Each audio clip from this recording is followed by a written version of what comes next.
नमस्कार दोस्तों, मैं एस्ट्रोलॉजर सचिन आप सभी का बहुत-बहुत स्वागत करता हूँ। वास्तु शास्त्र के अनुसार पूजा घर, घर का एक पवित्र स्थान होता है। पूजा घर में सकारात्मक ऊर्जा होती है, जो तन-मन को पावन कर देती है। जब हम पूजा स्थल से पूजा करते हैं, वहाँ पर बैठकर तो मन प्रसन्न होता है, ईश्वर की भक्ति में लीन होते हैं।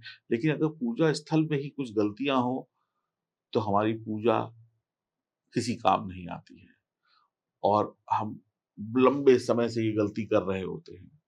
तो पूजा घर बनाने से पहले कुछ नियम जान लें। पूजा घर घर पे खुशियाँ लेकर आता है, एक श्रद्धा का प्रतीक है। पूजा घर अक्सर हम क्या करते हैं, घर में ढेर सारी मूर्तियाँ होती हैं पूजा घर में। अब घर में 4 लोग हैं तो किसी को राम जी पसंद है, किसी को श्याम जी पसंद है, किसी को लड्डू गोपाल पसंद है, किसी को शिव जी पसंद है। तो सब लोग अपनी पसंद-पसंद की मूर्तियाँ रखते हैं। कई बार मूर्तियाँ गिफ्ट मिलती हैं हमें, किसी पर्व पे कहीं पे गिफ्ट मिल गई, किसी ने फ्री में दे दी। हम कहीं घूमने गए थे तीर्थ स्थान पर, वहाँ से हम अपने लिए भी ले आए, आपके लिए भी ले आए। तो आप उन मूर्तियों का सम्मान करके उन मूर्तियों को अपने मंदिर में रख लेते हैं। अब मूर्तियाँ धीरे-धीरे बढ़ती चली जाती हैं। एक ही देवी-देवता की एक से अधिक मूर्ति हो जाती है, तो खूब सारे देवी-देवता मंदिर में भर जाते हैं। और प्रत्येक व्यक्ति चाहता है कि वो अपने आराध्य की पूजा करे, तो भगवान तो होने चाहिए। पूजा घर में देवी-देवता जब बहुत ज़्यादा हो जाते हैं, अधिक हो जाते हैं, तो कई बार हानि होती है, अक्सर हानि होती है, कई बार क्या हमेशा हानि होती है। एक ही भगवान एक से अधिक होते हैं, एक ही भगवान की एक से अधिक मूर्ति होती है, तो भी हानि होती है। ये सब गलत नियम है। ये गलतियाँ जाने-अनजाने में हमसे और आपसे होती रहती हैं।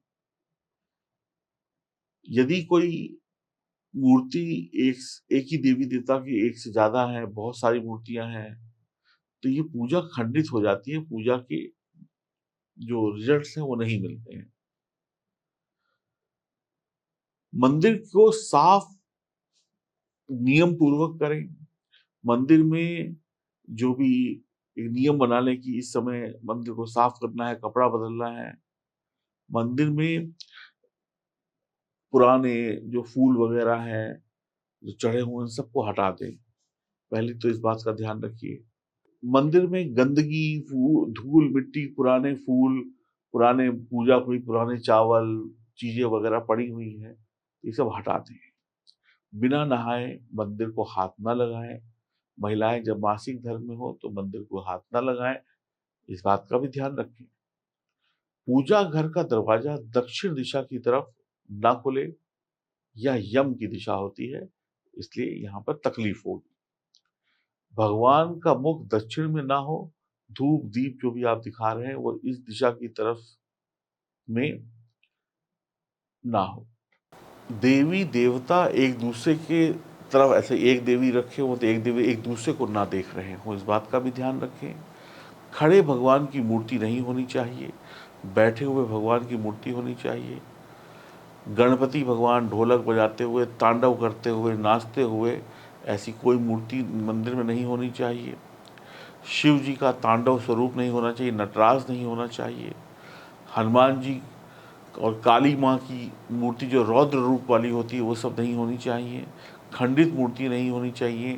पूजा घर में जीवित या मृत व्यक्तियों की कोई फ़ोटो या मूर्ति नहीं रखी होनी चाहिए या तस्वीर नहीं होनी चाहिए।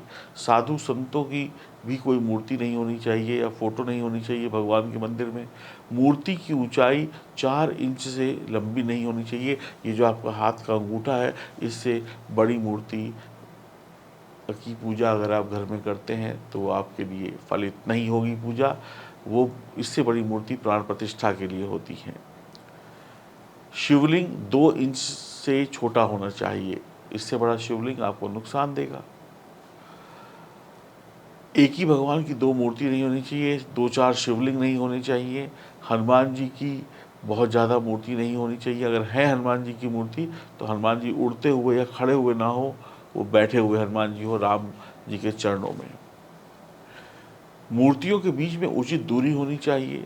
सूर्यदेव, गणेश जी, माँ पार्वती, भगवान श्री विष्णु और शिव जी की फ़ोटो जरूर लगाएं। हो सके तो दीवार वाली फ़ोटो लगाएं, फ्रेम वाली फ़ोटो लगाएं, वो ज़्यादा अच्छी रहती है। अंगूठे से बड़ी मूर्ति का स्थान पूजा घर में है, यानी मंदिर में है, आपके घर में नहीं है। प्राण प्रतिष्ठा होती है उन मूर्तियों की जो अंगूठे से बड़ी होती हैं।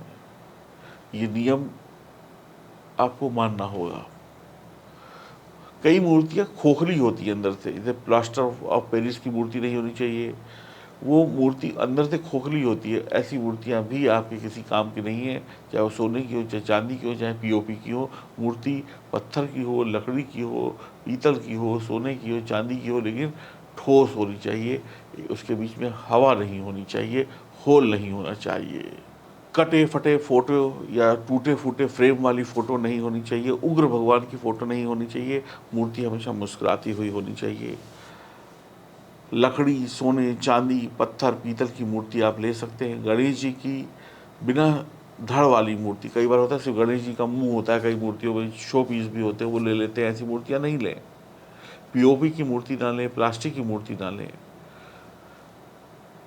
मंदिर जहाँ हो उसके आसपास शौचालय ना हो, या शौचालय की दीवार पे ही मंदिर ना हो।